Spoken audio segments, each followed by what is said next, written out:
اور آج تو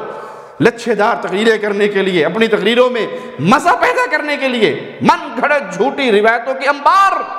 لوگوں نے یاد ہی موضوعات شریف کی ہوئی ہے، اسی کو بیان کرتے ہیں کہ جی آگے سے سبحان اللہ کی بڑی چھل آتی ہے اور بڑے نعرے لگتے ہیں اور بڑی واہ واہ آتی، جی مولوی صاحب گلہ بڑی 0 میٹر کر دینے، یہ چسکا لگ گیا زبان کو، اس کے لیے من گھڑت روایتیں، جھوٹے قصے، اور اب تو جھوٹ مولویوں کی سٹیج پہ بیٹھنے والوں کی زبان پہ ایسا عام ہو گیا، انا للہ و انا الیہ راجعون۔ ایک مجرم کہتا ہے کہ نیپال کے اندر کچھ ماتم کرنے والے ماتم کرتے اور جنگل میں جا کے چھریوں سے ماتم کرتے، سارا دن چھریے مارتے اور وہیں پہ مر جاتے، شام ہوتی تو دوبارہ زندہ ہو کے واپس اپنے گھروں کو پہنچ جاتے ہیں۔ نیپال میں، تبت میں آج بھی نوجوان لڑکے عاشور کے دن صبح اپنے گھر سے نکل جاتے ہیں چھریاں لے کر اور جنگل میں پہنچتے ہیں اور قمیصیں اتار کے چھریاں مارنا شروع کرتے ہیں یا حسین کہہ کے،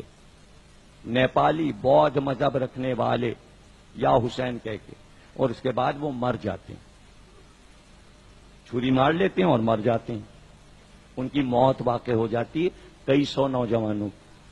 اور اس کے بعد شام کو وہ اٹھ کر اپنے گھر ٹھیک ہو کے واپس آ جاتے ہیں۔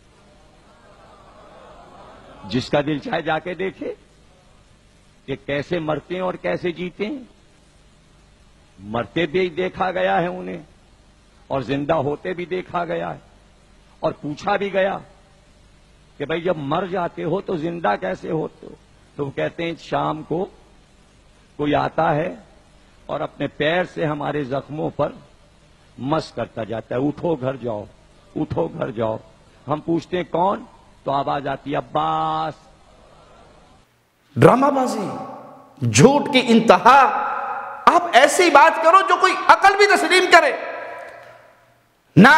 شریعت اس کو تسلیم کرتی ہے، نہ علم اس کو تسلیم کرتا ہے، نہ نقل اس کو تسلیم کرتی ہے، نہ عقل اس کو تسلیم کرتی ہے۔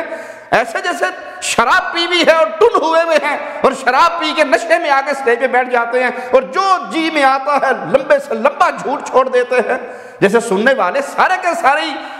نعرے مارنے والے بیٹھے ہیں، ان میں کوئی عقل مند نہیں ہوگا۔ قرآن حکیم ہمیں خبر دیتا ہے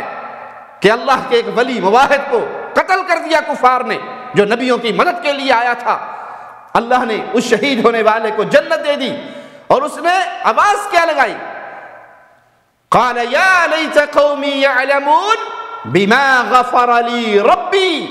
کاش میری قوم کو پتہ لگ جائے کہ اللہ نے مجھے معاف کر دیا، میرا اکرام کیا، مجھے جنت میں داخل فرما دیا۔ کاش میری قوم کو پتہ لگ جائے، لیکن وہ شہید واپس آ کے خود خبر دینے نہیں آیا